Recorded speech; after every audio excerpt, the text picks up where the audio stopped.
(2013년 5월) 미국 오하이오주 클리블랜드. 저녁 무렵 시모어가의 낡은 주택가에 길고 붉은 노을이 내려앉고 있었습니다. 그때 한 집의 방충문 틈 사이로 여자의 손가락이 비집고 나왔습니다. 손가락은 철망을 움켜쥐고 흔들렸고 비명이 새어나오기 시작했습니다. 거리를 걷던 이웃 남성이 걸음을 멈추었습니다. 두 사람의 눈이 철망 너머로 마주친 순간 여자가 입을 열었습니다. 도와달라고, 10년 전에 사라진 사람이라고. 이웃이 문 아래쪽을 걷어차기 시작했고 여자도 안쪽에서 발로 찼습니다. 패널이 부서지며 틈이 벌어졌고 그 사이로 여자가 어린아이를 안고 빠져나왔습니다. 그런데 그 집 안에는 아직 다른 사람들이 남아 있었습니다. 지금부터 그날의 충격적인 이야기를 전해드리겠습니다.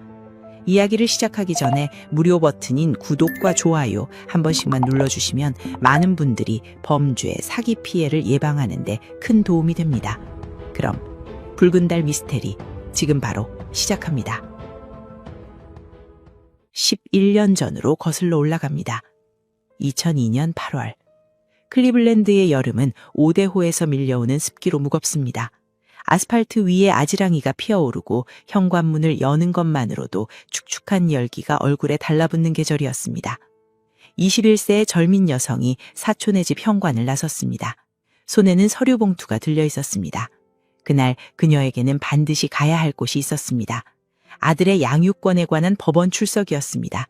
아이는 주정부의 보호 아래 맡겨진 상태였고 그녀는 아이를 되찾기 위해 모든 절차를 밟아가는 중이었습니다. 법원까지는 버스로 갈 수 있는 거리였습니다. 그녀는 정류장 쪽으로 걸음을 옮겼습니다. 8월의 햇살이 보도블럭 위로 쏟아지고 있었습니다. 멀리서 이웃집 라디오 소리가 흘러나왔고 간간히 개 짖는 소리가 골목에 울려 퍼지던 평범한 오전이었습니다. 그런데 그녀는 법원에 도착하지 못했습니다. 걸어가던 길 위에서 흔적도 남기지 않고 사라져버린 것입니다. 서류 봉투도 가방도 어디에서도 발견되지 않았습니다. 거리에 목격자는 없었습니다. 이 시점에서 잠시 당시 클리블랜드의 상황을 살펴보겠습니다. 2002년의 클리블랜드는 미국 중서부 공업도시의 전형적인 쇠퇴기에 놓여 있었습니다. 한때 철강과 자동차 부품 공장이 즐비하던 도시였습니다. 하지만 공장이 하나둘 문을 닫으면서 인구가 빠져나가기 시작했습니다. 1950년대에 90만 명이 넘던 인구가 2000년대 초에는 47만 명 수준으로 줄어들어 있었습니다. 빈집이 늘었습니다. 범죄율이 올랐습니다. 경찰 인력은 예산 삭감과 함께 줄어들고 있었습니다. 이런 도시에서 성인 여성 한 명이 사라진다는 것. 그것은 수사당국의 책상 위에 쌓인 수백 건의 미해결 사건 가운데 하나가 된다는 뜻이었습니다. 저녁이 되자 사촌이 연락을 시도했으나 전화를 받는 사람은 없었습니다. 밤이 깊어지면서 불안은 확신으로 바뀌었고 가족은 경찰에 신고했습니다. 수사팀의 입장에서 보면 이 사건은 처음부터 우선순위가 낮았습니다. 실종자는 성인이었습니다. 양육권 재판을 앞두고 있었다는 점도 수사관들의 판단에 영향을 미쳤습니다. 아이를 잃은 스트레스를 견디다 못해 스스로 어딘가로 떠났을 가능성. 담당 수사관은 서류철에 접수 도장을 찍고는 그 서류철을 선반 위에 올려놓았습니다. 제보는 거의 들어오지 않았습니다. 미국에서는 실종 신고가 접수되면 해당 정보가 전국 범죄 정보 전산망에 등록됩니다. 영어 약자로 NCIC라고 불리는 이 시스템은 미국 전역의 경찰이 실종자를 조회할 때 사용하는 핵심 데이터베이스입니다. 이 시스템에 이름이 올라가야 해 다른 주에서 신원 불명의 사람이 발견되었을 때 대조가 가능합니다. 반대로 말하면 이름이 이 시스템에서 빠지면 어디에서도 그 사람을 찾는 시스템이 작동하지 않게 됩니다. 15개월이 흘렀습니다. 그 사이 수사의 진전은 없었고 가족과의 연락도 원활하지 않았습니다. 그 결과 내려진 조치는 뜻밖이었습니다. 전국 범죄정보 전산망에서 그녀의 이름이 삭제된 것입니다. 컴퓨터 화면에서 이름이 지워지는 데 걸린 시간은 몇 초에 불과했을 겁니다. 하지만 그 몇 초가 의미하는 것은 이제 이 나라 어디에서도 그녀를 찾는 시스템이 작동하지 않는다는 뜻이었습니다. 이 삭제 조치에 대해서는 훗날 거센 비판이 쏟아지게 됩니다. 하지만 클리블랜드 경찰과 연방수사국은 이름의 등록 여부가 구출에 영향을 미치지 않았다는 입장을 유지했습니다. 과연 그랬을까요? 한 사람이 세상에서 지워지는 데는 범죄가 필요하지 않았습니다. 서류 한 장이면 충분했습니다. 같은 시기 클리블랜드 트레몬트 지역 시모어가라는 조용한 주택가에 2층짜리 목조주택이 한 채 서 있었습니다. 1890년에 지어진 오래된 집이었습니다. 면적은 약 130제곱미터, 방 4개에 화장실 1개, 지하에는 마감되지 않은 지하실이 있었습니다. 외벽의 페인트는 군데군데 벗겨져 있었고 마당에는 높은 울타리가 둘러쳐져 안이 보이지 않았습니다. 이웃들이 가끔 눈여겨본 것이 있다면 이 집의 창문이었습니다. 유리 대신 합판이 박혀 있었던 것입니다. 햇빛은 들어갈 수 없었고 안에서 무슨 일이 벌어지는지 밖에서는 알 도리가 없었습니다. 집주인은 스쿨버스를 운전하는 중년 남자. 이웃에게 가끔 손을 흔들고 마당에서 음악을 틀기도 하는 그저 그런 사람으로 보였습니다. 하지만 이 집에는 이웃이 상상하지 못할 비밀이 숨어 있었습니다. 그리고 그 비밀은 이제 겨우 시작에 불과했습니다. 그로부터 8개월 뒤 같은 도시 로레인가의 한 패스트푸드 식당. 저녁 교대 근무를 마친 10대 소녀가 앞치마를 벗고 뒷문을 나섰습니다. 다음 날이면 17번째 생일. 소녀는 언니에게 전화를 걸어 짧은 말을 남겼습니다. 누군가 집까지 태워다 준다고. 그 전화를 마지막으로 소녀 역시 사라졌습니다. 수사당국은 처음에 이 사건을 가출로 분류했습니다. 10대가 하루 이틀 집에 돌아오지 않는 일은 드물지 않았기 때문입니다. 미국에서 긴급 실종아동 경보, 흔히 엠버 경보라 불리는 제도가 있었지만 이 경보가 발령되려면 납치가 확인되어야 했습니다. 목격자가 없고 납치의 증거도 없는 상태에서 경보는 울리지 않았습니다. 하지만 일주일이 지났을 때 상황이 바뀌기 시작합니다. 소녀의 휴대전화로 누군가가 어머니에게 전화를 건 것입니다. 어머니가 전화를 받자 낯선 남자의 목소리가 흘러나왔습니다. 딸은 안전합니다. 며칠 안에 집에 갈 겁니다. 그 말을 끝으로 전화는 끊어졌습니다. 어머니는 수화기를 내려놓지 못한 채 한동안 그 자리에 서 있었습니다. 전화를 건 사람이 누구인지, 왜 딸의 전화기를 갖고 있는지 아무것도 알 수 없었습니다. 이 전화 한 통으로 연방수사국이 개입하게 됩니다. 가출이 아니라 누군가에 의한 납치일 가능성이 열린 것입니다. 하지만 발신자를 추적하는 데는 실패했고 약속과 달리 며칠이 지나도 소녀는 돌아오지 않았습니다. 수사관들의 책상 위에 제보 서류가 쌓이기 시작했지만 어느 것 하나 소녀의 행방으로 이어지는 것은 없었습니다. 어머니는 기다리는 대신 직접 움직이기로 합니다. 딸의 사진을 크게 인쇄한 전단지를 수백 장 만들어 들고 거리로 나섰습니다. 슈퍼마켓 유리문, 전봇대, 버스 정류장 벽면, 붙일 수 있는 곳이라면 어디든 찾아다녔습니다. 봄비가 내리는 날에도 어머니의 발걸음은 멈추지 않았고 비에 젖어 글씨가 번진 전단지를 발견하면 다음 날 아침 같은 자리에 새 것을 다시 붙였습니다.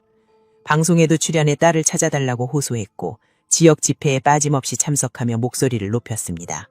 이웃들은 어머니의 모습을 마음을 움직여 촛불 집회를 열기 시작합니다. 저녁이면 동네 사람들이 모여 소녀의 사진 앞에 촛불을 밝혔고 돌아오라는 기도를 올렸습니다. 집회에는 낯선 얼굴도 간혹 보였는데 사람들은 동네 주민이거니 하고 대수롭지 않게 여겼습니다. 어머니의 수색은 1년이 넘도록 계속되었습니다. 크리스마스가 다가오면 딸에게 줄 선물을 사서 방 안에 쌓아두었고 소녀의 할아버지는 소녀가 태어난 해에 만들어진 클래식 자동차 한 대를 차고에 보관하고 있었습니다. 소녀에게 직접 건네주겠다는 오래된 약속 때문이었습니다. 차는 해가 바뀌어도 차고 안에서 먼지만 쌓여갔지만 할아버지는 열쇠를 버리지 않았습니다. 2004년 한 방송사의 범죄 수배 프로그램이 이 사건을 집중적으로 다루었습니다. 방송은 이 소녀의 실종을 1년 전 같은 도시에서 사라진 21세 여성의 사건과 나란히 놓고 보도했는데 두 사건 사이에 연결고리가 있을 수 있다는 가능성을 제기한 것입니다.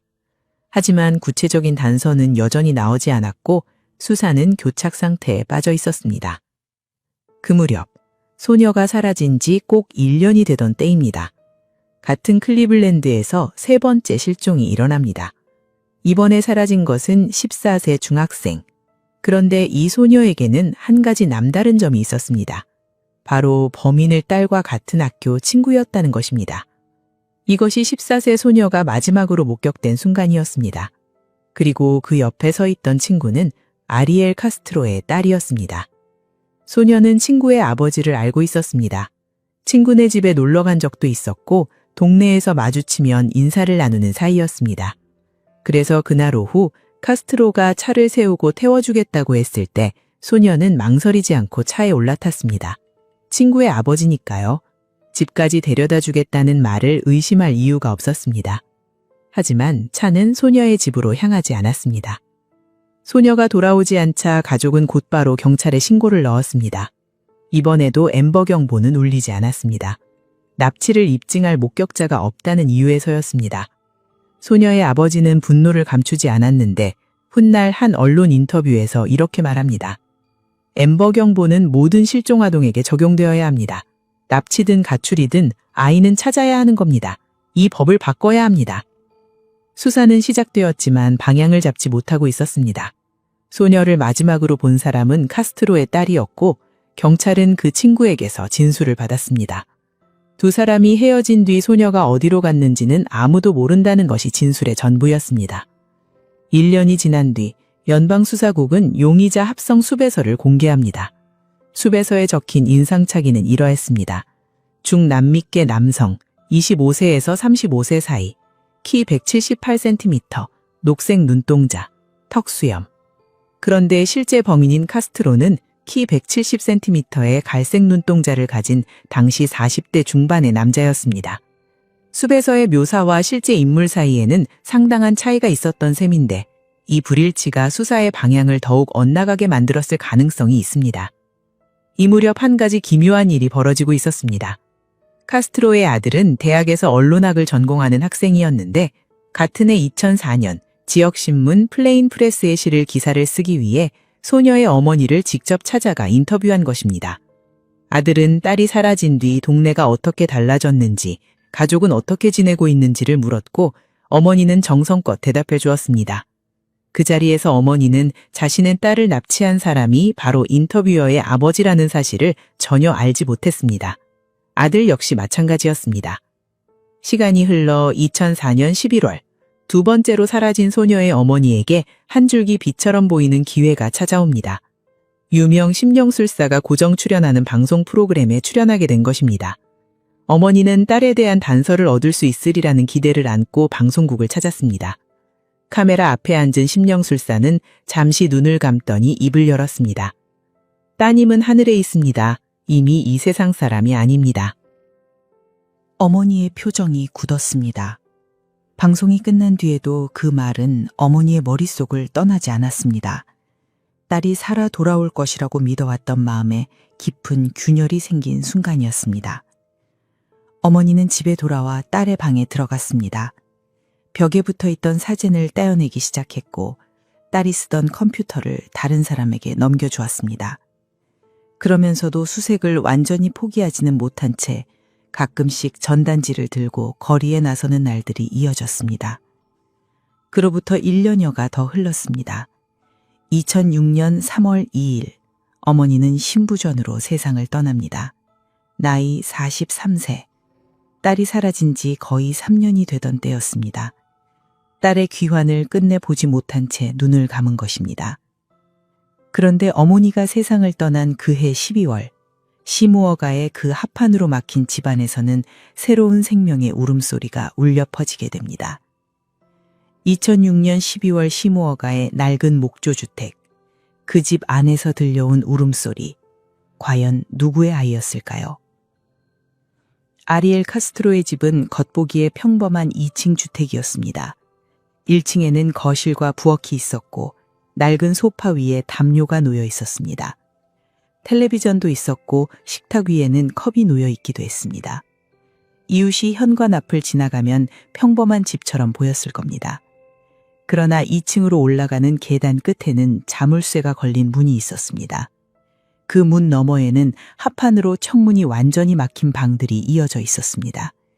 밀폐된 공간에는 햇빛이 들지 않았습니다. 벽과 천장에서는 곰팡이 냄새가 배어나왔고 여름에는 공기가 눅눅하게 가라앉았습니다. 바닥에는 오래된 매트리스가 깔려 있을 뿐이었습니다. 이 방들 안에 3명의 여성이 갇혀 있었습니다. 2002년에 사라진 21세 여성, 2003년에 사라진 당시 16세 소녀, 그리고 2004년에 사라진 14세 소녀. 그녀들은 각각 다른 방에 격리되어 있었습니다. 서로의 존재를 처음부터 알지는 못했던 것으로 전해집니다. 카스트로는 철저한 통제 체계를 유지했습니다. 식사는 하루에 1번만 제공되었습니다. 샤워는 일주일에 2번으로 제한되었습니다. 방문에는 자물쇠가 여러 겹으로 채워져 있었고 열쇠는 오직 카스트로만 갖고 있었습니다. 화장실 사용조차 허락을 받아야 가능했다고 합니다. 한편 그는 낮 시간에는 아무 일 없다는 듯 집을 나섰습니다. 그는 매일 아침 노란색 스쿨버스에 올라탔습니다. 아이들을 학교까지 태워다 주고 오후에 다시 데려다 주는 일을 반복했습니다. 이웃들에게 그는 기타를 좋아하는 조용한 중년 남성이었습니다. 주말이면 앞마당에서 악기를 연주하는 모습이 목격되기도 했습니다. 그 누구도 그의 집 2층에 무엇이 있는지 의심하지 않았습니다. 가끔 집 앞을 지나던 이웃이 2층 창문을 올려다봐도 합판 뒤에는 아무 움직임이 보이지 않았습니다. 카스트로는 손님을 집에 초대한 적이 거의 없었으며 방문객이 오면 반드시 1층에서만 응대했습니다. 시간이 흐르면서 피해 여성들은 서로의 존재를 알게 되었습니다. 벽 너머로 희미한 두드림 소리가 전해졌기 때문입니다. 처음에는 배관 소리인 줄 알았던 그 소리가 일정한 간격으로 반복되자 사람의 신호라는 걸 깨닫게 된 것입니다. 그러나 직접 만나는 것은 카스트로가 허락하지 않는 한 불가능했습니다. 갇힌 여성들에게 시간의 감각은 흐려져 갔습니다. 낮과 밤의 구분은 합판 틈으로 새어드는 빛의 양으로만 짐작할 수 있었습니다. 계절이 바뀌는 것도 방 안의 온도의 변화로 느낄 뿐이었습니다. 바깥 세상에서는 여전히 가족들이 그녀들을 찾고 있었지만 그 사실을 알 길이 없었습니다. 그리고 2006년 12월 25일, 크리스마스 당일, 그 밀폐된 방 안에서 한 아이가 탄생합니다. 2006년 12월 25일 크리스마스, 클리블랜드의 거리에는 색색의 조명이 걸려 있었습니다. 교회에서는 캐롤이 울려 퍼지고 가족들은 식탁을 둘러앉아 저녁을 나누고 있었을 것입니다. 아이들은 포장지를 찢으며 선물 상자를 열고 있었을 것입니다. 그러나 시모가의 2층 방 안에는 아무런 빛도 들어오지 않았습니다. 합판으로 막힌 창문 너머로 희미하게 전해지는 것은 바깥의 웃음소리 뿐이었습니다. 그 방의 차가운 바닥 위에서 20세의 젊은 여성이 극심한 고통 속에 있었습니다. 그녀는 임신 상태였습니다. 병원도 의사도 간호사도 없는 밀폐된 공간이었습니다. 진통이 시작된 것은 그날 늦은 오후였던 것으로 전해집니다. 도움을 요청할 곳은 어디에도 없었습니다. 카스트로는 같은 집에 감금된 다른 여성에게 출산을 돕도록 명령했습니다. 2002년에 사라진 여성이었습니다. 가장 오래 갇혀있던 사람이었습니다. 카스트로는 분명하게 경고했습니다. 아이가 죽으면 네 목숨도 없다고. 의료 지식이 있는 사람은 아무도 없었습니다. 출산은 작은 풍선식 수영장 안에서 이루어졌다고 알려져 있습니다. 제대로 된 도구도 소독도 아무것도 없는 환경이었습니다. 여성은 산모 곁에서 할 수 있는 모든 것을 했습니다. 그 과정에서 위기가 찾아왔습니다. 갓 태어난 아이가 숨을 쉬지 않았던 것입니다. 아이의 입술이 파래지고 있었습니다. 출산을 도운 여성은 즉시 아이에게 인공호흡을 시작했습니다. 작은 생명이 다시 숨을 쉬기까지 얼마나 걸렸는지는 정확히 알려져 있지 않습니다. 하지만 아이는 살아났습니다. 어둡고 좁은 방 안에 아이의 울음소리가 퍼져나왔습니다. 작고 날카로운 그 소리는 합판벽을 타고 다른 방까지 전해졌을 것입니다. 딸이었습니다. 이 아이는 이 집에서 태어나 이 집 안에서만 세상을 알게 될 운명이었습니다. 출산을 도운 여성에 대해 조금 더 말씀드리겠습니다. 그녀는 감금 기간 동안 카스트로에 의해 여러 차례 임신했지만 매번 폭행으로 유산을 당했습니다. 아령으로 복부를 가격당하고 벽에 내동댕이 쳐지고 굶주림을 당했습니다. 그 고통을 겪은 여성이 다른 피해자의 아이를 살려낸 것입니다. 그날 밤 그녀가 느꼈을 감정이 어떤 것이었을지 그것은 상상만으로도 무거운 일입니다. 바깥 세상은 여전히 크리스마스였습니다. 거리의 조명은 자정까지 켜져 있었을 것입니다. 이웃집에서는 웃음소리가 새어나왔을 것입니다. 시머어가 2207번지에 합판 뒤에서 울고 있는 아이의 존재를 아는 사람은 세상에 아무도 없었습니다. 아이의 존재가 만든 변화가 있었습니다. 카스트로는 아이에게 직접적인 해를 가하지는 않았던 것으로 알려져 있습니다. 오히려 아이를 존재를 이용해 어머니를 더욱 강하게 통제했습니다. 아이에게 무슨 일이 생길 수 있다는 암시만으로도 어머니는 저항할 수 없게 된 것입니다. 이것은 감금 상황에서 자주 나타나는 통제 수법 가운데 하나입니다. 피해자에게 가장 소중한 것을 볼모로 삼는 방식. 카스트로는 때때로 아이를 데리고 집 밖으로 나갔습니다. 자신의 어머니 집을 방문한 적도 있었습니다. 아이는 카스트로를 아빠라고 불렀고 카스트로의 어머니를 할머니라고 불렀습니다. 2013년에는 자신의 성인 딸에게 아이의 사진을 보여주며 여자친구의 딸이라고 거짓말을 하기도 했습니다. 다른 사람에게는 손녀라고 소개한 적도 있었습니다. 거짓말은 상황에 따라 바뀌었지만 아무도 의심하지 않았습니다. 한 가지 중요한 사실이 있습니다. 이 아이의 존재는 훗날 사건 전체를 뒤흔드는 결정적 증거가 됩니다. 아이의 유전자 감식 결과가 카스트로를 생물학적 아버지로 지목했기 때문입니다. 이 결과는 감금 기간 중 무슨 일이 있었는지를 과학적으로 증명하는 핵심 자료가 되었습니다. 그것이 어떻게 사용되었는지는 이후에 자세히 말씀드리겠습니다. 같은 시기 바깥 세상의 이야기를 잠시 살펴보겠습니다. 실종된 여성들의 가족은 여전히 딸들을 찾고 있었습니다. 거리 곳곳에 붙어 있던 전단지는 비바람에 색이 바래져 가고 있었습니다. 글씨는 흐려지고 테이프는 떨어져 나가기 시작했지만 가족들은 새 전단지를 다시 붙였습니다. 특히 2003년에 사라진 소녀의 어머니는 딸의 사진을 들고 집집마다 문을 두드렸습니다. 혹시 이 아이를 본 적 없느냐고 물었지만 돌아오는 대답은 늘 고개를 젓는 것뿐이었습니다. 그 어머니가 모르는 사실이 하나 있었습니다. 딸이 갇혀있는 집은 어머니가 전단지를 붙이고 다니던 거리에서 불과 수 킬로미터 떨어진 곳이었다는 것입니다. 시간은 계속 흘러갔습니다. 아이는 그 집 안에서 조금씩 자라나고 있었습니다. 어머니인 제시카는 아이에게 읽기와 쓰기를 가르쳤습니다. 학습 교재를 구해달라고 카스트로에게 요구한 적도 있었다고 합니다. 합판벽 안쪽에서 만들어진 작은 교실이었습니다. 바깥 아이들이 놀이터에서 뛰어노는 소리가 합판 너머로 들려올 때 이 아이는 방 안의 낡은 장난감 하나를 만지작거리고 있었습니다. 아이에게 바깥 세상은 존재하지 않는 것이나 다름없었습니다. 그런데 이 아이는 점점 커가면서 질문을 하기 시작합니다. 왜 자신은 밖에 나갈 수 없는지, 왜 창문에 나무판이 붙어 있는지, 벽 너머에서 들려오는 아이들의 소리는 무엇인지, 그리고 이 질문들이 먼 훗날 이 집의 문을 여는 열쇠가 됩니다. 한편 카스트로의 이중 생활에는 균열이 서서히 생기고 있었습니다. 이웃 주민 중 한 명이 이상한 점을 감지하기 시작한 것입니다. 2000년대 중반 클리블랜드 서쪽은 천천히 무너지고 있었습니다. 한때 공장 노동자들이 가득했던 거리입니다. 공장이 문을 닫자 사람들이 떠나기 시작했습니다. 빈집이 하나둘 늘어났습니다. 페인트가 벗겨진 외벽 위로 덩굴이 올라갔습니다. 여름이면 빈집 마당에서 잡초가 허리까지 자랐습니다. 시모어가도 마찬가지였습니다. 이사가는 집은 있어도 이사 오는 집은 드물었습니다.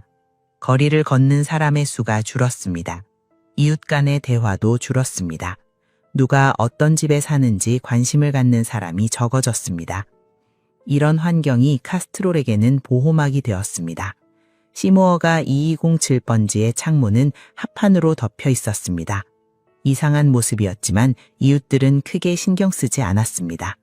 빈집도 합판을 대는 경우가 많았기 때문입니다. 카스트로는 리모델링 중이라고 말했습니다. 누구도 깊이 의심하지 않았습니다. 여름 저녁이면 카스트로는 앞마당 의자에 앉아 기타를 쳤습니다. 선율이 거리에 퍼졌습니다. 이웃이 지나가면 손을 흔들었습니다. 가끔 맥주를 나누기도 했습니다. 이웃들의 눈에 그는 조용하고 무해한 중년 남성이었습니다. 기타를 좋아하는 평범한 사람이었습니다. 잠시 카스트로의 이중 생활에 대해 좀 더 살펴보겠습니다. 그는 1990년대 초부터 이 집에 살고 있었습니다. 이전 동거녀와의 사이에 4명의 자녀를 두었습니다. 그런데 동거녀에 대한 폭행 기록이 있었습니다. 1993년에는 가정폭력으로 체포된 적이 있었지만 대배심에서 기소되지 않았습니다. 1996년에 동거녀가 아이들을 데리고 집을 나갔습니다. 경찰이 이사를 도왔고 카스트로를 일시 구금했지만 역시 기소되지는 않았습니다. 동거녀가 떠난 뒤에도 카스트로의 위협은 계속되었습니다. 2005년에 동거녀는 법원에 접근 금지 명령을 신청했습니다. 코뼈, 갈비뼈, 팔뼈를 부러뜨리고 두개골에 금이 갈 정도의 폭행을 가했다는 내용이었습니다. 임시 접근 금지 명령이 내려졌지만 몇 달 뒤 해제되었습니다. 동거녀는 2012년에 뇌종양 합병증으로 사망했습니다. 그 뇌종양은 카스트로의 폭행으로 생긴 혈전이 원인이었다고 동거녀의 가족은 주장했습니다. 이 모든 기록이 경찰 서류철에 남아 있었습니다. 하지만 그 서류철이 실종사건 수사와 연결되는 일은 없었습니다. 각각의 사건은 별개로 처리됐고 아무도 전체 그림을 보지 못했습니다. 그런데 그 기타 소리가 들리는 시간 2층 합판 뒤에서는 다른 소리가 나고 있었습니다. 아무도 듣지 못한 소리였습니다. 경찰 기록상 10년 넘는 감금 기간 동안 이 집에 대한 공식 신고는 남아있지 않았습니다. 당시 클리블랜드 경찰은 인력난에 시달리고 있었습니다. 수사관 1명이 수십 건의 미해결 사건을 담당했습니다. 실종사건 파일은 쌓여만 갔습니다. 새로운 단서가 없으면 파일은 서랍 속에 머물렀습니다. 다만 일부 이웃은 수상한 점을 경찰에 알렸다고 주장했습니다. 2011년에는 한 이웃이 집 안에서 문을 두드리는 소리를 들었다고 말했습니다. 경찰이 출동해 현관문을 두드렸지만 아무도 나오지 않았습니다. 경찰은 집 바깥을 한 바퀴 돌고 돌아갔습니다. 창문 너머를 들여다보려 해도 합판이 가로막고 있었을 것입니다. 문을 두드리는 소리가 어디서 난 것인지 확인할 방법이 없었습니다. 2012년에는 다른 이웃이 뒷마당에서 나체의 여성을 보았다고 주장했습니다. 다락방 창문에 어린아이의 모습도 보였다고 했습니다. 그러나 경찰은 해당 신고 기록이 존재하지 않는다는 입장이었습니다. 이웃이 실제로 신고를 했는데 기록이 누락된 것인지 아니면 사건이 밝혀진 뒤에 기억이 재구성된 것인지 진실은 어디에 있었을까요? 한 가지 확인된 사실이 있습니다. 경찰이 감금 기간 중에 이 집을 방문한 것은 단 한 번이었습니다. 그것도 납치 사건과 무관한 건이었습니다. 2004년 1월 아동복지기관이 경찰에 연락했습니다. 카스트로가 운전하는 스쿨버스에 아이가 방치된 사건이 있었기 때문입니다. 경찰이 시모아 주택을 찾아갔지만 아무도 나오지 않았습니다. 이후 다른 장소에서 카스트로를 만나 면담했고 범죄 의도가 없다고 판단하여 사건을 종결했습니다. 이 방문 기록이 훗날 공개되었을 때 사람들은 물었습니다. 경찰이 그때 문을 더 세게 두드렸다면, 옆집에 물어보았다면, 합판이 덮인 창문을 의심했다면 결과가 달라졌을까요? 이 질문에 대한 답은 아무도 모릅니다. 카스트로는 대담하게 움직였습니다. 피해자 가족이 여는 촛불 집회에 최소 2차례 참석했습니다. 실종자를 찾아달라는 행사에 범인이 서 있었던 것입니다. 그는 수색에도 참여했다는 기록이 있습니다.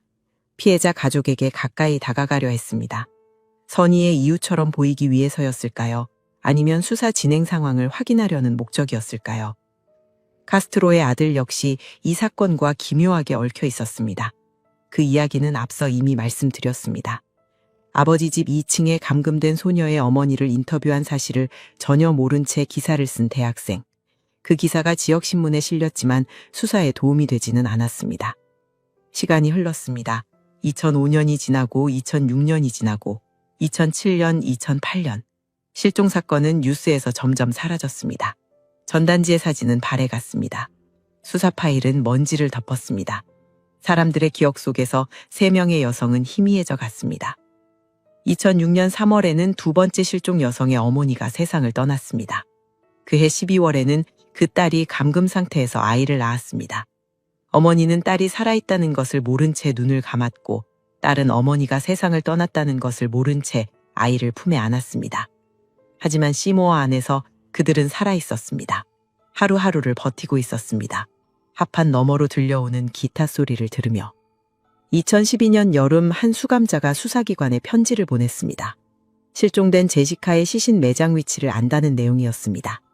이 편지가 과연 사건의 전환점이 될 수 있었을까요? 2012년 7월 오하이오주의 한 교도소입니다.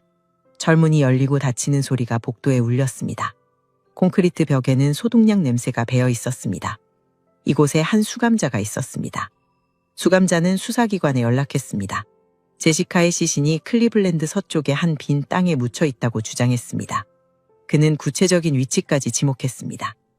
수사기관은 신중하게 검토했습니다. 수감자는 거짓말 탐지기 검사까지 통과했습니다. 경찰은 해당 장소로 출동했습니다. 클리블랜드 서쪽의 빈 땅이었습니다.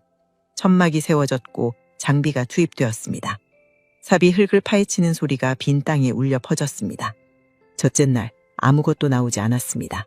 둘째 날에도 마찬가지였습니다. 이틀간의 발굴 끝에 수사기관은 작업을 중단했습니다. 수감자의 제보는 거짓이었습니다. 그는 이후 사법방해와 허위신고 혐의로 기소되었습니다. 2013년 1월 4년 6개월형을 선고받았습니다. 수사기관은 허탈했을 것입니다. 10년째 이어진 수색에 또 한 번의 실패가 더해진 것입니다. 단서는 늘 막다른 골목에서 끝났습니다. 그런데 이 거짓 제보가 알려주는 사실이 하나 있었습니다. 사람들은 제시카가 이미 죽었다고 믿고 있었습니다.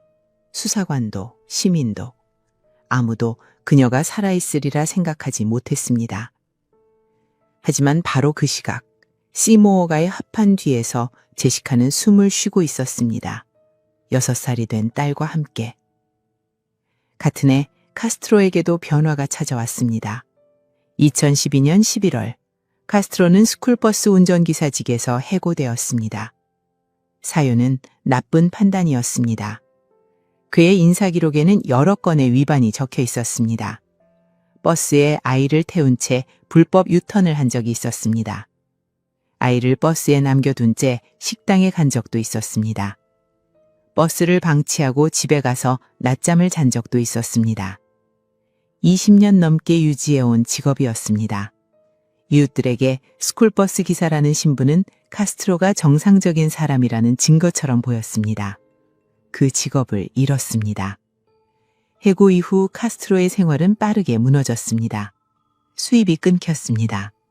재산세를 3년째 내지 않았습니다. 시당국의 압류 절차가 시작되었습니다. 집의 외관도 더 나빠졌습니다. 앞마당 잔디는 무릎 높이까지 자랐습니다. 현관 계단은 삐걱거렸습니다. 지붕 모서리에는 빗물 자국이 길게 이어져 있었습니다. 카스트로의 통제력도 느슨해지고 있었을까요? 오랫동안 그는 모든 문의 열쇠를 쥐고 있었습니다. 식사 시간, 화장실 사용, 샤워까지 그의 허락이 필요했습니다. 하지만 직업을 잃고 경제적으로 궁핍해지면서 그의 일상에도 균열이 생기기 시작했습니다. 집안의 여성들은 이 변화를 감지했을까요? 11년간 갇혀있던 클레어는 카스트로의 행동 패턴을 누구보다 잘 알았습니다. 그의 발소리, 문을 여닫는 리듬, 외출 시간의 길이, 그 모든 것이 감옥 속의 시계였습니다. 그리고 제시카의 딸이 있었습니다. 2006년 크리스마스에 이 집에서 태어난 아이입니다. 이제 6살이 되었습니다. 이 아이는 바깥 세상을 알지 못했습니다. 합판 틈새로 스며드는 빛이 전부였습니다. 가끔 바깥에서 들려오는 아이들의 노는 소리를 들었을 것입니다. 왜 자기는 나갈 수 없는지 물었을 것입니다. 제시카는 어떻게 대답했을까요? 달력은 2013년으로 넘어갔습니다. 봄이 왔습니다. 5월이 되었습니다. 5월 6일 월요일. 저녁 무렵 카스트로가 집을 나섰습니다. 어디로 갔는지는 정확히 알려지지 않았습니다. 중요한 것은 그가 안쪽 큰 문을 잠그지 않았다는 사실입니다. 카스트로는 이전에도 문을 일부러 열어둔 적이 있었습니다. 여성들이 도망치려 하면 가혹한 벌이 뒤따랐습니다. 열린 문은 함정일 수 있었습니다. 시험일 수 있었습니다. 하지만 이 저녁 제시카는 움직이기로 결심했습니다. 10년간의 감금, 6살 딸. 이대로는 안 된다는 판단이었을까요? 아니면 깃감이었을까요? 제시카는 딸의 손을 잡고 2층에서 내려왔습니다. 현관 앞에 섰습니다. 안쪽 큰 문은 열려 있었습니다. 바깥쪽 방충문에는 자물쇠가 걸려 있었습니다. 문이 조금 열렸습니다. 쇠사슬에 걸려 더는 열리지 않았습니다. 하지만 그 틈새로 바깥이 보였습니다. 석양빛이 비치는 거리가 보였습니다. 집 안에 남겨진 여성 한 명이 움직이기 시작합니다. 2013년 5월 6일 월요일 저녁입니다. 클리블랜드 서쪽 시모어가 붉은 노을이 낡은 지붕 위로 번지고 있었습니다. 거리는 조용했습니다. 퇴근 시간이 지난 뒤에 고요함이었습니다. 시모어가 2207번지 현관 앞. 제시카는 방충문 틈새로 바깥을 바라보고 있었습니다. 문은 쇠사슬에 걸려 조금밖에 열리지 않았습니다. 10년 만에 보는 바깥 풍경이었습니다. 제시카는 소리를 질렀습니다. 방충문 틈 사이로 손가락을 내밀어 철망을 움켜쥐었습니다. 차가운 금속이 손끝에 닿았고 손이 떨리고 있었습니다. 마침 거리를 지나던 이웃이 있었습니다. 비명을 듣고 걸음을 멈춘 남성이었습니다. 그는 가까이 다가갔습니다. 방충문 사이로 여자의 얼굴이 보였습니다. 여자가 말했습니다. 도와달라고. 하지만 두 사람 사이에는 언어 장벽이 있었습니다. 남성은 영어가 서툴렀습니다. 의사소통이 어려웠습니다. 남성은 자리를 떠났습니다. 그 순간이 끝이었을까요? 제시카는 포기하지 않았습니다. 다시 소리를 질렀습니다. 더 크게, 더 절박하게. 두 번째 이웃이 다가왔습니다. 이웃 남성이었습니다. 그는 제시카의 목소리를 들었습니다. 방충문 앞에 섰습니다. 여자가 말했습니다. 자신은 10년 전에 사라진 사람이라고, 집안에 다른 사람들도 있다고. 이웃 남성은 처음에 믿기 어려웠을 것입니다. 제시카는 이미 죽었다고 알려진 사람이었습니다. 하지만 눈앞의 여자는 살아 있었습니다. 그녀의 눈빛은 절박했습니다. 이웃 남성은 강충문 아래쪽을 살펴보았습니다. 패널 구조였습니다. 발로 차면 부술 수 있어 보였습니다. 이웃 남성이 발을 들었습니다. 제시카도 안쪽에서 함께 힘을 주었습니다. 한 번, 두 번, 패널이 부서졌습니다. 나무가 갈라지는 소리가 거리에 울렸습니다. 구멍이 생겼습니다. 제시카는 6살짜리 딸을 먼저 구멍으로 밀어냈습니다. 작은 몸이 빠져나왔습니다. 그리고 제시카 자신도 몸을 구부려 기어 나왔습니다. 10년 만에 바깥 공기였습니다. 석양빛이 얼굴을 비추었습니다. 5월의 저녁바람이 피부에 닿았습니다. 하지만 집안에는 아직 2명의 여성이 남아 있었습니다. 클레어와 소피아. 그들은 바깥에서 무슨 일이 벌어지고 있는지 알 수 있었을까요? 제시카는 이웃집으로 달려갔습니다. 전화기를 들었습니다. 911에 전화를 걸었습니다. 목소리가 떨렸습니다. 도와달라고 말했습니다. 납치되었고 10년째 실종 상태였습니다. 지금 여기 있고 자유롭습니다. 911 교환원은 즉시 출동 명령을 내렸습니다. 경찰차가 시모어가로 향했습니다. 사이렌 소리가 조용하던 거리를 가득 채웠습니다. 몇 분 뒤 경찰관 3명이 현장에 도착했습니다. 제시카는 경찰관에게 말했습니다. 집안에 2명이 더 있다고. 경찰관들은 무전으로 지원을 요청했습니다. 그리고 시모어가 2207번지 안으로 들어갔습니다. 현관문이 열렸습니다. 안으로 들어선 순간 습하고 퀴퀴한 공기가 밀려왔습니다. 오랫동안 환기되지 않은 공간의 냄새였습니다. 좁은 복도 양쪽으로 잠긴 문들이 보였습니다. 경찰관들은 총을 든 채 복도를 따라 이동했습니다. 경찰이라고 소리쳤습니다. 2층으로 올라갔습니다. 침실 문 하나가 살짝 열려 있었습니다. 안에서 누군가 밖을 내다보고 있었습니다. 클레어였습니다. 그녀는 문을 열고 복도로 나왔습니다. 그리고 경찰관에게 뛰어들었습니다. 살려줘서 고맙다고 반복해서 말했습니다. 곧이어 다른 방에서 소피아가 나왔습니다. 2004년 실종 당시 14세였던 소녀, 이제 23세가 되어 있었습니다. 9년이라는 시간이 그 문 안에서 흘러간 것입니다. 3명의 여성과 6살짜리 아이 모두 살아 있었습니다. 구급차가 도착했습니다. 여성들은 병원으로 이송되었습니다. 이웃들이 거리로 나왔습니다. 무슨 일이냐고 물었습니다. 소식이 퍼지기 시작했습니다. 이웃 남성은 이후 방송 카메라 앞에 섰습니다. 비명을 듣고 달려갔을 뿐이라고 말했습니다. 누구라도 그렇게 했을 것이라고. 몇 시간 뒤 카스트로는 인근 패스트푸드점 주차장에서 체포되었습니다. 주황색 가로등 불빛이 주차장을 비추고 있었습니다. 저항 없이 수갑이 채워졌습니다. 경찰차에 실려 서로 향했습니다. 이 소식은 전국으로 퍼졌습니다. 시민들은 충격에 빠졌습니다. 그녀들은 바깥에서 무슨 일이 벌어지고 있는지 알 수 있었을까요? 경찰차가 시무어가에 도착한 것은 신고 후 불과 몇 분 뒤였습니다. 붉고 푸른 경광등 불빛이 골목의 낡은 건물 외벽 위로 번갈아 비쳤습니다.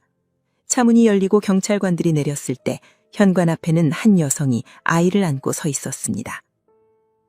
경찰관은 빠르게 주변을 살피며 여성에게 다가갔습니다. 여성은 떨리는 목소리로 자신의 이름을 댔고 그 이름은 경찰관도 들어본 적이 있는 이름이었습니다. 클리블랜드에서 10년 넘게 실종 상태로 분류되어 있던 사람이었기 때문입니다. 경찰관이 물었습니다. 혼자 갇혀 있었습니까? 여성은 고개를 저으며 대답했습니다. 안에 2명이 더 있습니다. 이 한마디가 상황을 완전히 바꾸어 놓았습니다. 경찰관은 즉시 본부에 추가 지원을 요청했습니다. 동시에 현장에 있던 경찰관 1명이 집 안으로 진입하기 시작했습니다. 1층 현관을 지나 안으로 들어서자 집의 분위기는 바깥과 전혀 달랐습니다.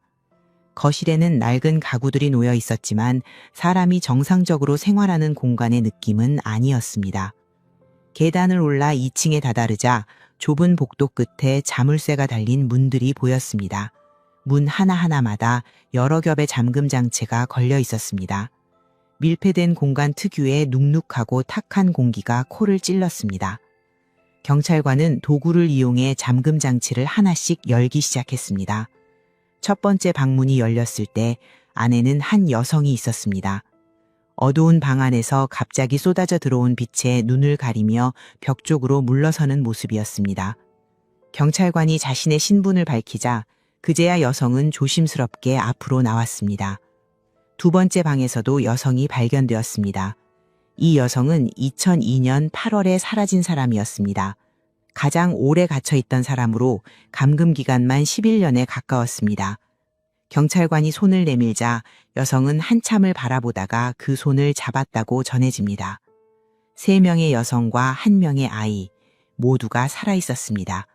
10년이 넘는 세월 동안 이 집에 2층에 갇혀 지내면서도 생명을 잃지 않은 것입니다. 잠시 뒤 구급차가 도착했습니다. 여성들과 아이는 들것에 실려 병원으로 이송되기 시작했습니다.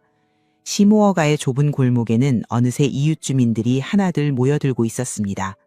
경광등 빛 아래 서서 무슨 일인지 수군거리는 사람들 사이로 구급차가 천천히 빠져나갔습니다. 소식은 빠르게 퍼져나갔습니다. 방충문을 부수고 탈출을 놓은 이웃 남성은 현장에 남아 경찰에게 상황을 설명했습니다. 그의 증언은 곧바로 지역 방송을 통해 전해지기 시작했고 속보 자막이 화면을 가로질렀습니다. 10년 넘게 실종 상태였던 3명의 여성이 한 집에서 살아서 발견되었다는 소식이었습니다. 이제 이야기는 카스트로에게로 넘어갑니다. 그는 이 시각 어디에 있었을까요? 카스트로는 집에서 멀지 않은 패스트푸드점 주차장에 차를 세워둔 상태였습니다. 주차장의 나트륨 등이 주황빛으로 아스팔트 위를 비추고 있었습니다. 카스트로는 음식을 주문하고 차로 돌아가는 중이었습니다. 집에서 벌어진 일을 전혀 모르는 상태였던 것으로 보입니다. 바로 그때 대기하고 있던 경찰 차량이 주차장으로 진입했습니다. 신고를 받은 직후부터 경찰은 카스트로의 차량 번호와 인상착의를 파악하고 있었습니다. 주차장에서 해당 차량을 발견한 경찰은 즉시 카스트로에게 접근했습니다. 카스트로는 저항하지 않았습니다. 경찰이 다가오는 것을 보고도 도주를 시도하지 않은 것입니다. 양손에 수갑이 채워지는 동안에도 별다른 반응을 보이지 않았다고 전해집니다. 패스트푸드점 주차장의 주황빛 조명 아래 11년간의 범행이 끝나는 순간이었습니다. 카스트로는 경찰차 뒷좌석에 태워져 클리블랜드 경찰서로 연행되었습니다. 수갑을 찬 그의 모습은 곧 방송 카메라에 포착되어 전국으로 송출되기 시작했습니다. 클리블랜드 시민들은 텔레비전 앞에서 이 장면을 지켜보았습니다. 매일 스쿨버스를 몰던 남자, 앞마당에서 기타를 치던 이웃이 바로 그 범인이었다는 사실에 온 도시가 술렁이기 시작한 것입니다. 경찰서에 도착한 카스트로를 기다리고 있는 것은 단순한 조사가 아니었습니다. 수사기관은 11년간의 범행을 낱낱이 밝혀내기 위한 작업에 착수했고 그 결과 카스트로 앞에 놓이게 될 혐의의 숫자는 상상을 초월하는 것이었습니다. 카스트로 앞에 놓이게 될 혐의의 숫자, 그것은 과연 얼마나 되었을까요? 체포 다음 날인 2013년 5월 7일, 클리블랜드 경찰서는 이른 아침부터 분주하게 움직이기 시작했습니다. 복도마다 수사관들의 발걸음이 빠르게 오갔고 회의실에는 두꺼운 서류 뭉치가 쌓여갔습니다. 전담 수사팀이 즉시 편성되었고 시모어가의 주택은 범죄 현장으로 봉쇄되었습니다. 수사팀의 입장에서 보면 이 사건은 단순한 납치 사건이 아니었습니다. 11년에 걸친 범행의 전모를 밝혀내야 하는 대규모 수사였기 때문입니다. 증거 수집만 해도 며칠이 걸릴 것으로 예상되었습니다. 수사관들이 시모어가 주택에 진입하여 본 내부는 체포 당일 경찰관이 목격한 것과 같은 모습이었습니다. 2층의 방들은 합판과 자물쇠로 철저히 분리되어 있었고 각 방에는 감금 생활의 흔적이 남아 있었습니다. 오래된 매트리스, 달아빠진 담요, 바닥에 긁힌 자국들. 수사관들은 장갑을 낀 손으로 하나하나 증거물을 채취하며 사진을 찍어 나갔습니다. 한 수사관은 증거 봉투를 손에 든 채 한참 동안 방 안을 바라보며 서 있었다고 합니다. 이 좁은 공간에서 사람이 수년을 보냈다는 사실을 현장에서 직접 확인하는 것은 서류로 읽는 것과는 전혀 다른 경험이었을 것입니다. 한편 병원에서는 3명의 여성에 대한 정밀 검진이 진행되고 있었습니다. 오랜 기간 밀폐된 공간에서 지낸 탓에 영양 상태가 좋지 않았고 햇볕을 거의 받지 못한 영향도 확인되었습니다. 그러나 3명 모두 생명의 지장은 없는 상태라는 의료진의 발표가 있었습니다. 함께 구출된 6살 아이도 건강에 큰 이상은 없었습니다. 이 아이에 대한 검사에서 중요한 결과가 나왔습니다. 기억하십니까? 2006년 크리스마스에 태어난 아이 이야기를 말입니다. 유전자 감식 결과 이 아이의 생물학적 아버지가 아리엘 카스트로로 확인된 것입니다. 이 결과는 카스트로의 범행을 입증하는 핵심 증거 가운데 하나가 되었습니다. 동시에 감금 기간 중 무슨 일이 있었는지를 과학적으로 뒷받침하는 자료이기도 했습니다. 수사 결과가 축적되면서 검찰은 기소 준비에 착수했습니다. 오하이오주 커야호가 카운티 검찰은 카스트로에 대한 혐의를 하나하나 정리해 나갔습니다. 11년이라는 기간 동안 3명의 피해자에게 행해진 범행을 날짜와 행위별로 분류하는 작업이었습니다. 미국의 형사재판 절차에서는 개별 범행을 각각 하나의 혐의로 분리하여 기소하는 것이 일반적입니다. 예를 들어 피해자 1명에 대한 납치가 하나의 혐의가 되고 같은 피해자에 대한 별도의 범행은 또 다른 혐의로 추가됩니다.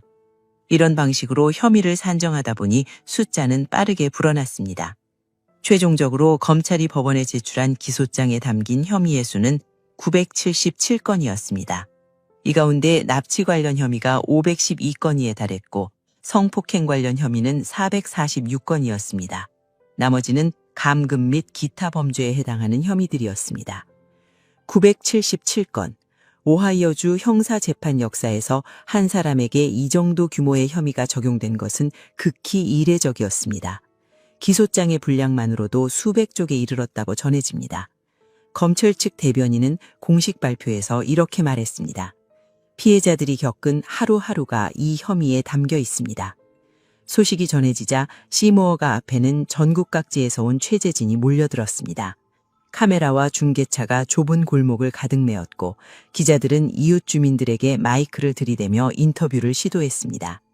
합판이 붙은 2층 창문을 배경으로 촬영된 영상은 전국 뉴스의 첫 화면을 장식했습니다.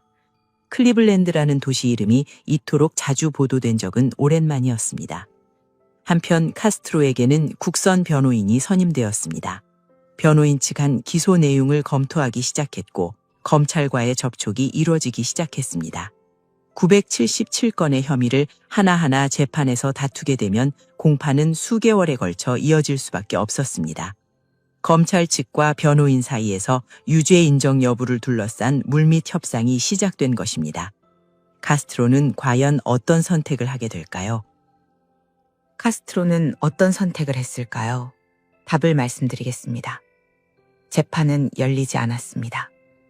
카스트로는 유죄를 인정했습니다. 이 결정에 이르기까지 복잡한 과정이 있었습니다. 검찰은 사형을 구형할 수 있었습니다. 오하이오주는 사형을 시행하는 주입니다. 977건의 기소 항목 중에는 가중살인 2건이 포함되어 있었습니다. 강제로 유산을 유도한 혐의였습니다. 이 혐의가 인정되면 약물주사에 의한 사형이 가능했습니다. 그러나 사형 재판은 긴 시간이 필요합니다. 피해자들이 법정에 서서 증언해야 합니다. 11년간의 기억을 공개적으로 말해야 합니다. 언론이 법정을 채울 것입니다. 카미라가 그녀들의 얼굴을 비출 것입니다. 검찰은 이 점을 고려했습니다. 피해자 측도 입장을 전했습니다. 빠른 종결을 원한다는 뜻이었습니다. 긴 재판 과정이 또 다른 고통이 될 수 있었습니다. 검찰과 변호인 사이에 유죄 협상이 시작되었습니다. 유죄 협상이란 피고인이 유죄를 인정하는 대신 검찰이 일부 혐의를 줄이거나 특정 형량을 권고하는 제도입니다. 미국 형사사건의 상당수가 이 방식으로 종결됩니다. 효율적이지만 비판도 있습니다. 범죄의 무게에 비해 가벼운 결과가 나올 수 있다는 우려입니다. 이 사건의 협상 조건은 이러했습니다. 977건 중 937건에 대해 유죄를 인정합니다. 40건은 제외됩니다. 대신 검찰은 사형을 구형하지 않습니다. 형량은 가석방 없는 종신형에 1000년을 추가합니다. 카스트로는 항소권을 포기합니다. 범죄로 인한 어떠한 이익도 취할 수 없습니다.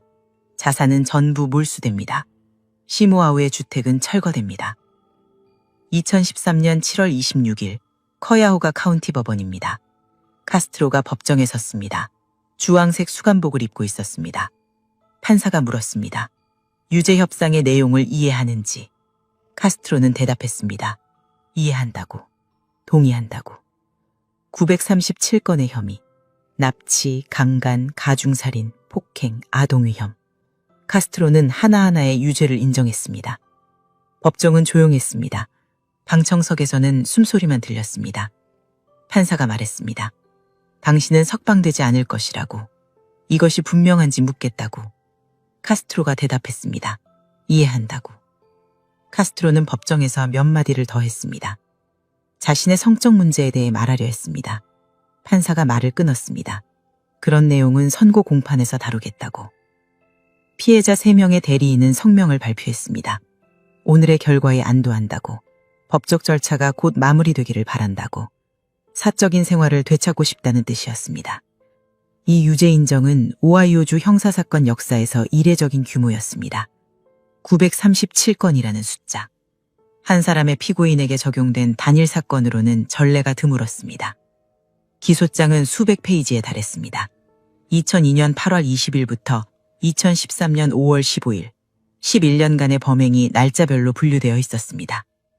전국 언론이 클리블랜드로 몰려들었습니다. 법원 앞에 중계차가 줄을 지어 섰습니다. 시모아우에도 카메라가 설치되었습니다. 이미 비어있는 그 집 앞에서 기자들이 리포트를 했습니다. 시민들의 반응은 엇갈렸습니다. 사형이 아닌 것에 분노하는 목소리가 있었습니다. 937건의 범죄에 사형이 마땅하다는 주장이었습니다. 반면 피해자들의 추가 고통을 막은 현명한 결정이라는 시각도 있었습니다. 긴 재판 없이 확실한 종신형을 받아낸 것이 실질적인 정의라는 의견이었습니다. 법률 전문가들도 논평했습니다. 가중살인 혐의의 입증이 쉽지 않았을 수 있다고 분석했습니다. 유죄 협상은 불확실한 재판 결과를 피하는 전략이기도 했다고.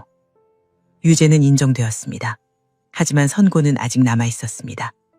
6일 뒤 같은 법원에서 선고 공판이 열릴 예정이었습니다. 그 자리에서 피해자들이 직접 목소리를 낼 기회가 주어집니다. 그리고 카스트로도 마지막 발언을 할 수 있었습니다.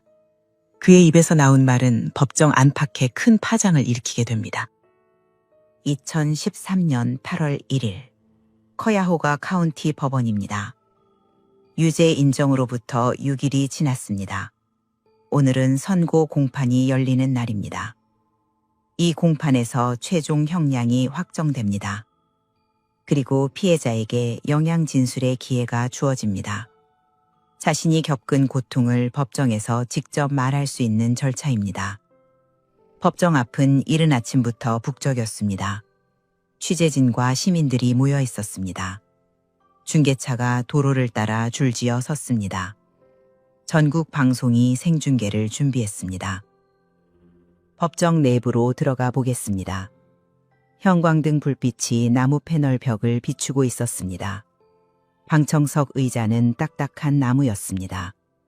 자리는 이미 꽉 차 있었습니다. 기자, 법률 관계자, 피해자 가족, 좌석이 부족해 서 있는 사람도 있었습니다. 법정 안의 공기는 무거웠습니다. 카스트로가 입장했습니다. 주황색 수감복 차림이었습니다.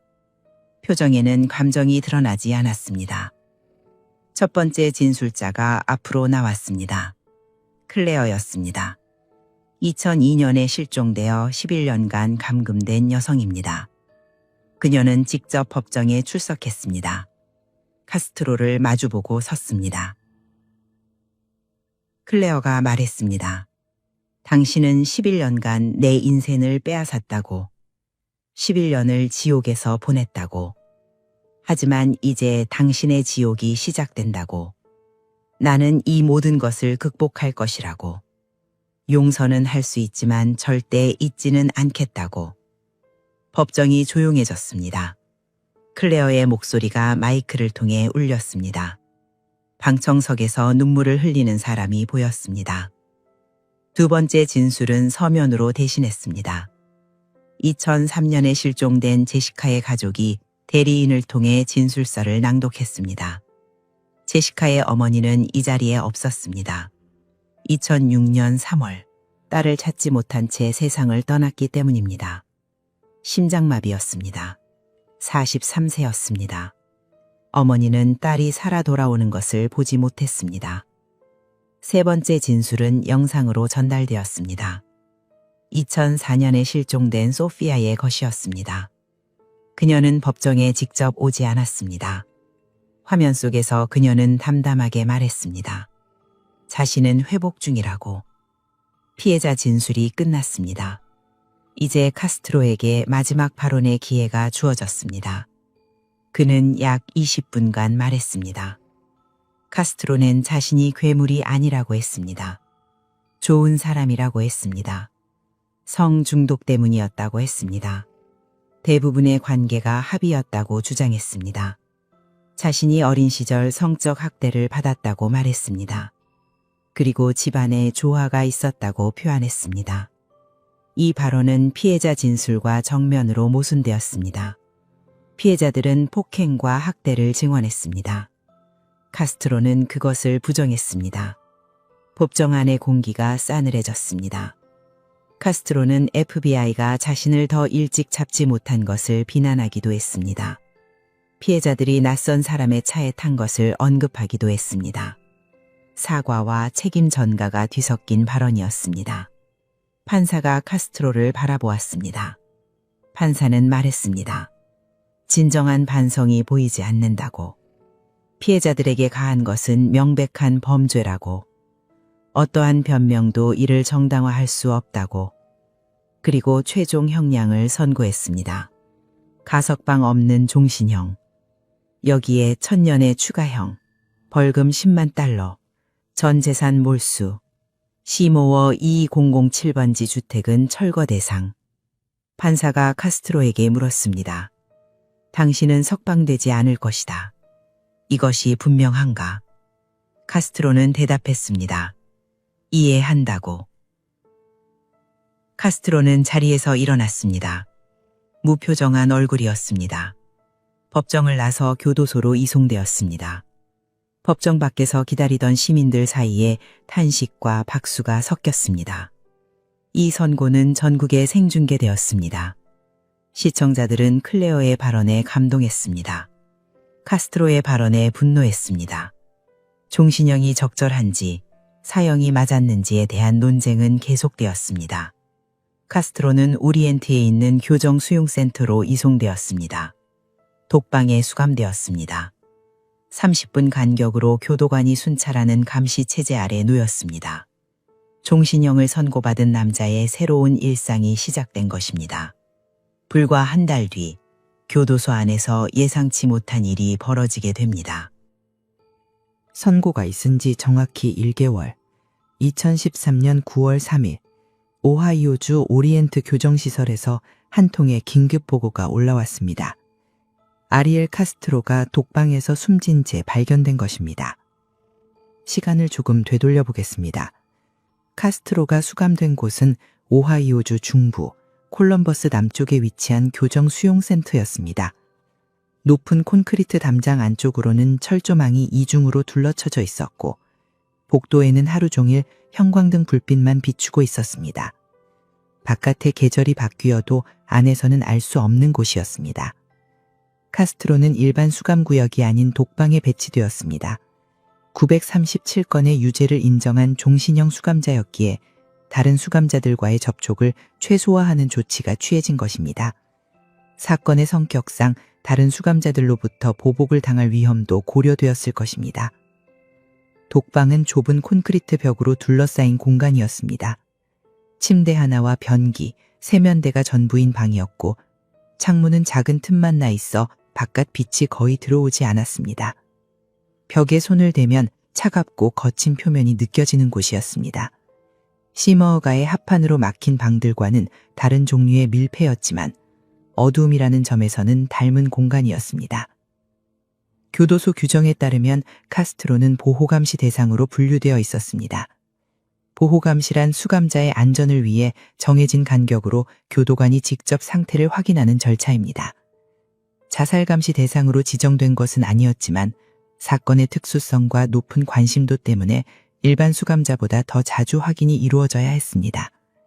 규정상 30분 간격으로 순찰이 이루어지며 교도관이 관찰창을 통해 수감자의 상태를 직접 확인하고 그 결과를 기록부에 남기게 되어 있었습니다.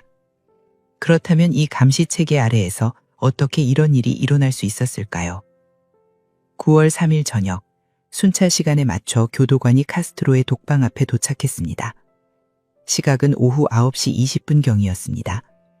관찰창을 통해 안을 들여다본 순간 교도관은 즉시 비상벨을 눌렀습니다. 카스트로가 침대 시트를 이용해 목을 맨 상태로 발견된 것입니다. 교도관들이 독방문을 열고 진입했을 때 카스트로는 이미 의식이 없는 상태였습니다. 즉시 심폐소생술이 시행되었고 교도소 내 의료진이 달려왔습니다. 이후 오하이오주 대학교 의료원으로 긴급 이송되었지만 병원 도착 후 얼마 지나지 않아 사망이 공식 확인되었습니다.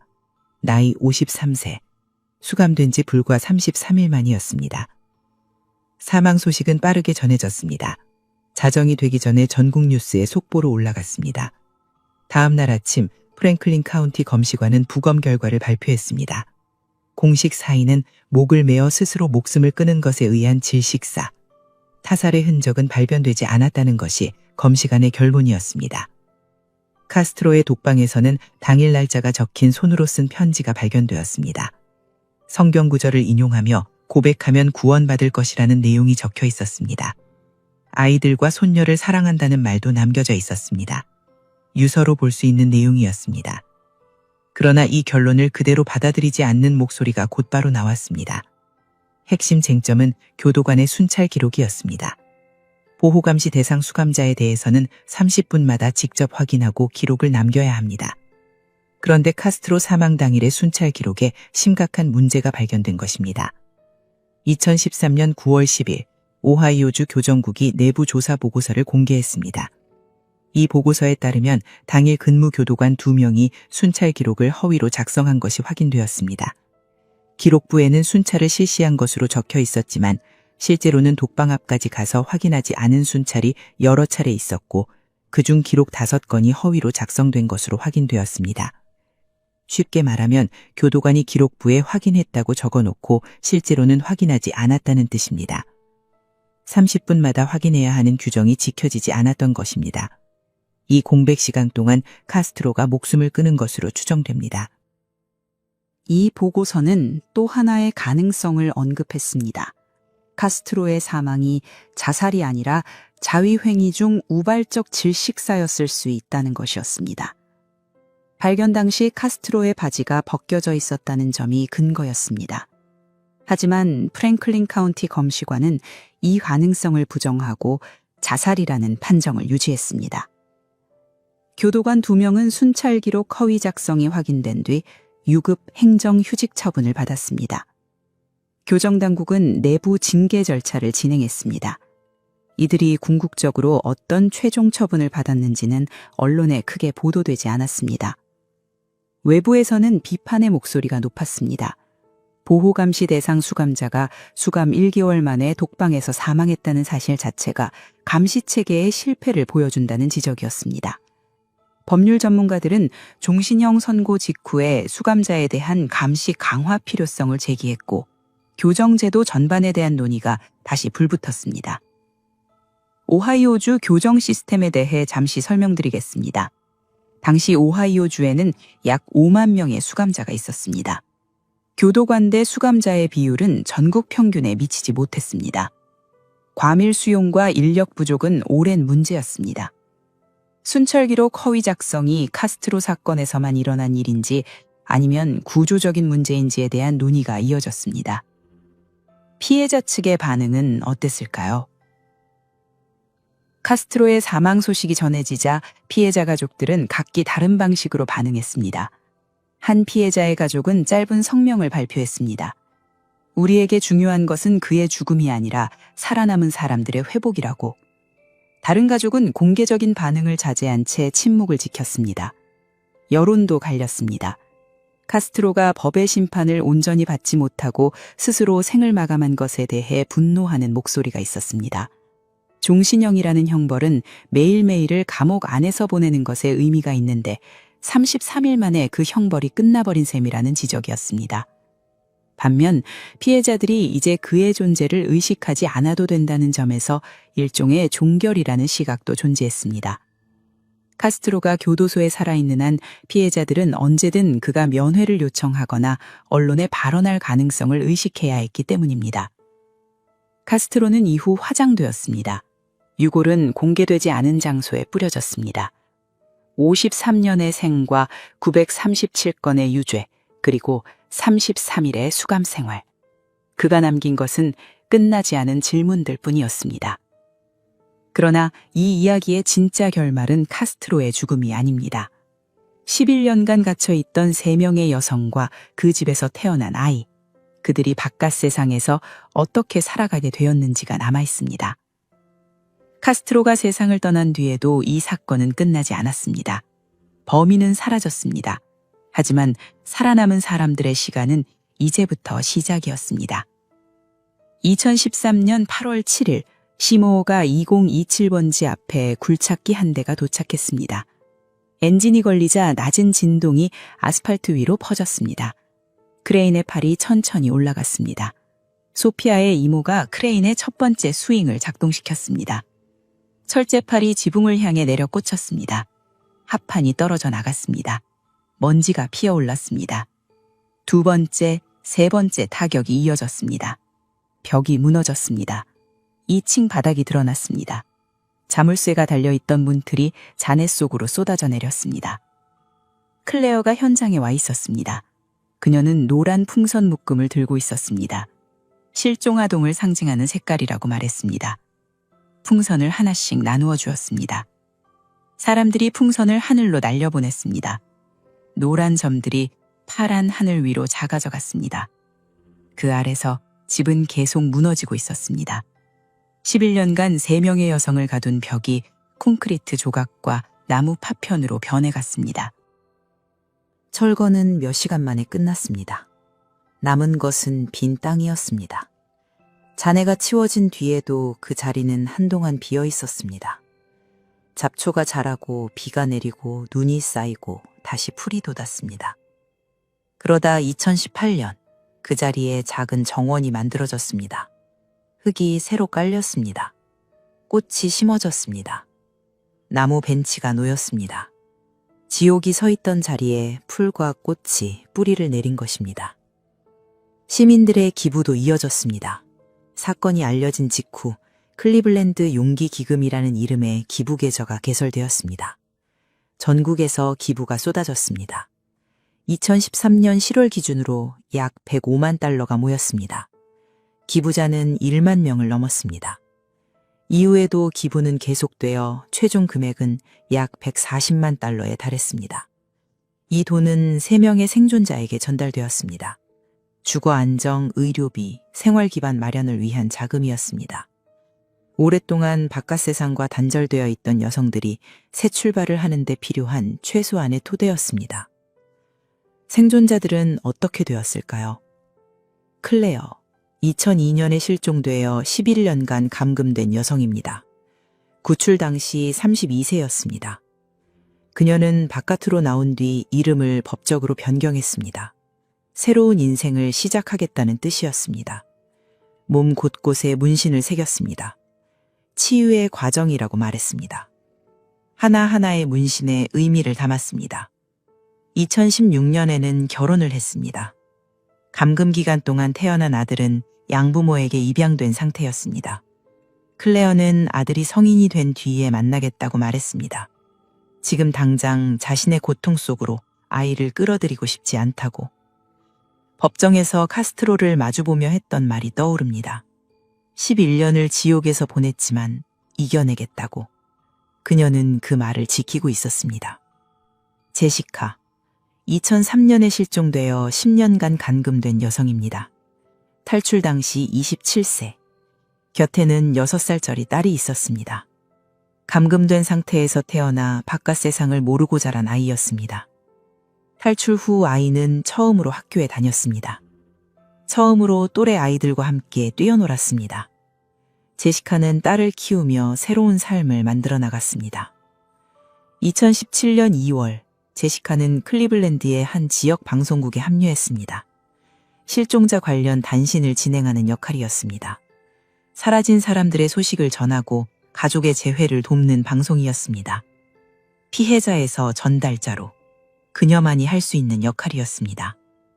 제시카의 어머니는 이 모습을 보지 못했습니다. 2006년 3월 신부전으로 세상을 떠났기 때문입니다. 나이 43세. 딸이 살아있다는 사실을 모른 채 눈을 감았습니다. 어머니가 살아서 딸의 귀환을 보았더라면 이 질문에 대한 답은 영원히 나오지 않습니다. 소피아, 2004년에 실종되어 9년간 감금된 여성입니다. 구출 당시 23세였습니다. 그녀는 조용한 일상을 선택했습니다. 언론 노출을 최소화했습니다. 다만 아동 납치 방지 활동에는 참여했습니다. 엠버 경보위원회에서 자원봉사를 했습니다. 실종 아동 가족에게 위로를 건넸습니다. 자신과 같은 일이 겪는 가족이 없기를 바란다고 말했습니다.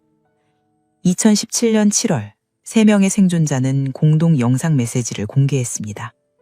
카메라 앞에 나란히 섰습니다. 감사하다고 말했습니다. 괜찮다고 말했습니다. 하지만 사생활을 존중해달라고 부탁했습니다. 짧은 영상이었습니다. 그것으로 충분했습니다. 탈출을 도운 이웃 남성에게도 관심이 쏠렸습니다. 그는 방송에 여러 차례 출연했습니다. 비명을 듣고 달려갔을 뿐이라고 말했습니다. 영웅이라는 칭호에 손을 내저었습니다. 누구라도 그 소리를 들었다면 같은 행동을 했을 것이라고. 이 사건은 미국 사회에 여러 질문을 남겼습니다.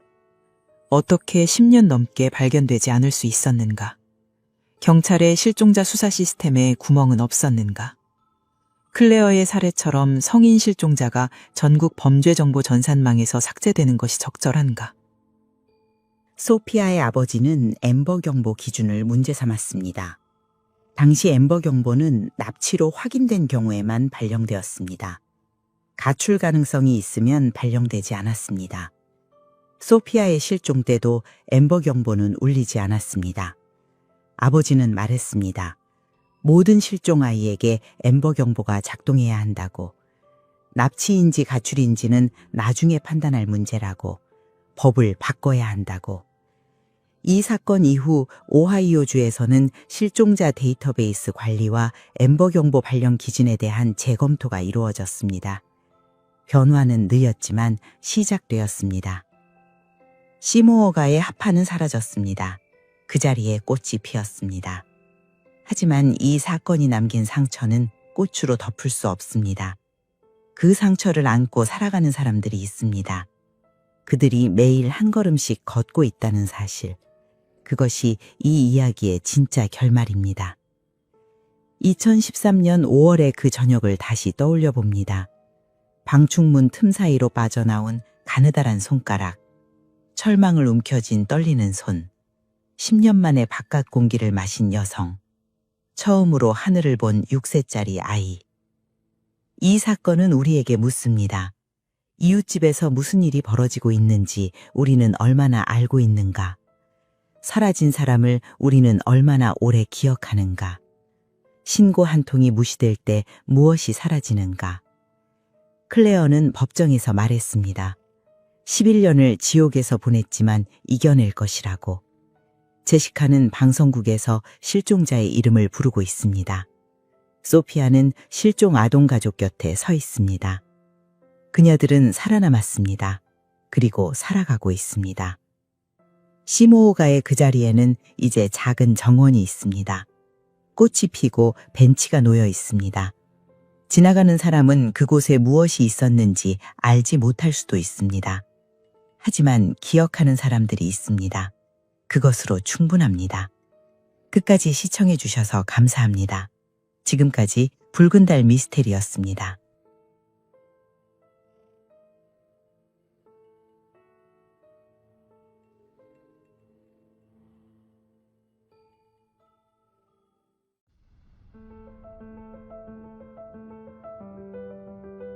(1989년 12월 25일) 새벽 4시 성남시 수정구의 한 골목에서 슈퍼마켓 간판 불빛만이 유일하게 어둠을 밀어내고 있었습니다. 가게 안에서 비명이 터졌습니다. 이어서 방문이 벌컥 열리는 소리. 11살 소년이 맨발로 뛰어나왔습니다. 칼을 든 남자 앞에 소년이 두 팔을 벌렸습니다. 칼이 번쩍였고 소년은 쓰러졌습니다. 남자가 어둠 속으로 사라진 뒤 차가운 바닥 위에는 슬리퍼 한 짝만이 남아 있었습니다. 지금부터 그날의 충격적인 이야기를 전해드리겠습니다. 이야기를 시작하기 전에 무료 버튼인 구독과 좋아요 한 번씩만 눌러주시면 많은 분들이 범죄와 사기 피해를 예방하는 데 큰 도움이 됩니다. 그럼 붉은 달 미스테리 지금 바로 시작합니다. 경찰서 형광등 불빛 아래 담요를 두른 여자가 플라스틱 의자에 앉아 있었습니다. 두 손으로 종이컵을 감싸 쥐고 있었지만 커피는 이미 차갑게 식었고 손끝의 떨림은 멈출 기미가 없었습니다. 1989년 12월 25일 새벽 5시 성남 수정구 관할 경찰서. 크리스마스 새벽에 접수된 신고 내용은 짧았습니다. 슈퍼마켓에 괴한이 침입했고 사람이 쓰러져 있다. 그러나 현장에 출동한 수사관들이 마주한 것은 그 짧은 문장이 담을 수 없는 참혹함이었습니다. 37살의 여주인 정희. 그녀의 입에서 첫 마디가 나오기까지 수사관들은 오래 기다려야 했습니다. 천천히 말씀하셔도 됩니다. 정희는 고개를 들었지만 눈동자의 초점이 수사관의 얼굴 어딘가를 관통해서 벽에 박혀 있었습니다. 한참이 지나서야 입술이 움직였습니다. 운동복이었어요. 그것이 첫 마디였습니다. 운동복을 입고 슬리퍼를 신고 있었어요. 얼굴은 잘. 말이 끊겼습니다. 수사관은 재촉하지 않았습니다. 정희의 손톱이 종이컵 가장자리를 무의식적으로 긁고 있었고 그 건조한 마찰음만 조용한 사무실을 채웠습니다. 그날 새벽으로 돌아가 보겠습니다. 크리스마스 이브의 열기가 채 가시지 않은 골목. 이웃집에서는 밤새 웃음소리와 노랫소리가 흘러나왔고 자정이 넘도록 불이 꺼지지 않는 창문들이 줄지어 있었습니다. 심영구는 이불 위에 누운 채 천장을 노려보고 있었습니다. 벽 너머로 새어 들어오는 캐럴 소리, 유리잔이 부딪히는 소리, 폭죽이 터지는 소리. 그의 입술이 굳어져 갔습니다. 시계가 새벽 4시를 가리켰을 때 심영구는 이불을 걷어차고 일어났습니다. 운동복 바지를 입고 슬리퍼를 끌었습니다. 현관문을 열기 전 그의 손이 서랍 안으로 들어갔습니다. 차가운 금속의 감촉, 주머니에 흉기를 밀어넣고 문을 나섰습니다. 골목은 고요했습니다. 축제의 소음도 이 시간만큼은 잠들어 있었습니다. 그런데 불빛 하나가 눈에 들어왔습니다. 바로 앞 슈퍼마켓의 유리문 너머로 형광등이 켜져 있었습니다. 계산대 앞에 여자 혼자 앉아 장부를 넘기고 있었습니다. 크리스마스 특수로 밀린 정산 작업이었습니다. 안쪽 방에서는 11살 아들 우진이가 잠들어 있었습니다. 심영구의 발걸음이 멈추었습니다. 이전 8건의 범행은 대부분 금품이 목적이었습니다. 그런데 이 순간 그를 가게 안으로 끌어당긴 것은 돈이 아니었습니다. 혼자 앉아있는 여자를 본 순간 전혀 다른 충동이 머릿속을 지배했습니다. 유리문이 열렸습니다. 정희가 고개를 들었을 때 남자는 이미 계산대를 돌아서 바로 앞에 서 있었습니다. 장부를 넘기던 손이 공중에서 멈추었습니다. 입을 열기도 전에 남자의 손이 어깨를 움켜쥐었습니다. 끌어당기는 힘이 비정상적으로 강했습니다. 의자가 뒤로 넘어지며 금속 다리가 타일 바닥을 긁었습니다. 나요. 누구야 나? 정희의 비명이 좁은 가게 안을 가득 채웠습니다. 남자는 놓지 않았습니다. 한 손으로 입을 틀어막으려 했고 나머지 손은 그녀의 옷을 잡아당겼습니다. 장부가 바닥에 떨어지고 볼펜이 굴러 선반 아래로 사라졌습니다. 정희는 발버둥치며 계산대 위의 물건들을 쓸어 떨어뜨렸습니다. 캔이 바닥을 구르고 유리병이 깨지는 소리가 울렸습니다. 그 소리에 안쪽 방에 불이 켜졌습니다. 문이 열리고 우진이가 나타났습니다. 잠옷 차림의 소녀는 한순간 얼어붙었습니다. 어머니가 낯선 남자의 손에 붙잡혀 있었습니다. 우진이의 눈이 공포로 커졌지만 소녀는 뒤로 물러서지 않았습니다. 도리어 남자를 향해 한 발 내디뎠습니다. 엄마한테 손대지 마. 11살 소년의 목소리가 갈라졌습니다. 심영구가 고개를 돌렸습니다. 주머니 속의 흉기가 밖으로 나온 것은 그 다음 순간이었습니다. 모든 것이 수초 만에 끝났습니다. 심영구는 쓰러진 소년 옆을 지나 유리문을 밀치고 골목으로 뛰어나갔습니다. 슬리퍼를 끌고 달리는 발이 꼬였고 한 짝이 벗겨져 아스팔트 위에 나뒹굴었습니다. 뒤도 돌아보지 않았습니다.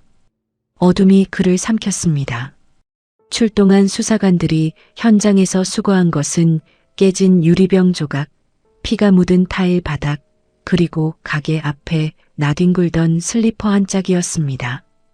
7개월 동안 성남과 서울, 경기 일대에서 9건의 범행을 저지르며 단 한 점의 물증도 남기지 않았던 남자가 크리스마스 새벽에 처음으로 흔적을 남긴 것입니다. 수사관이 비닐봉지에 담긴 슬리퍼를 들어 올렸습니다. 바닥이 한쪽으로 닳아 있었습니다. 흔하디흔한 슬리퍼. 그러나 이것은 7개월간 유령처럼 떠돌던 한 남자의 꼬리를 처음으로 잡을 수 있는 유일한 실마리였습니다. 범인이 슬리퍼를 신고 나왔다면 멀리서 온 게 아닙니다. 근처에 삽니다. 수사관의 말에 동료가 고개를 끄덕였습니다. 정의의 증언 운동복에 슬리퍼 차림 범인이 집에서 불과 몇 발자국 거리에 살고 있을 가능성을 가리키고 있었습니다.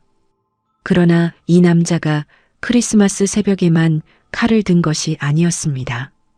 7개월 전 1989년 5월의 어느 새벽로 거슬러 올라가야 합니다. 그때 이미 첫 번째 피가 흘렀고 경찰은 아무것도 모르고 있었습니다. 1989년 5월 21일 새벽 1시 성남 수정구 태평동의 뒷골목은 가로등조차 드문 어둠 속에 잠겨 있었습니다. 미용실 간판에 네온 불빛만이 꺼진 채 골목 안쪽을 가리키고 있었습니다. 가게 셔터는 내려져 있었고 안쪽 거주 공간에서는 23살의 원장 수연이 잠들어 있었습니다. 그 시각 한 남자가 미용실 뒷문 앞에 서 있었습니다. 손끝이 자물쇠 주변을 더듬었습니다. 거칠고 익숙한 동작이었습니다.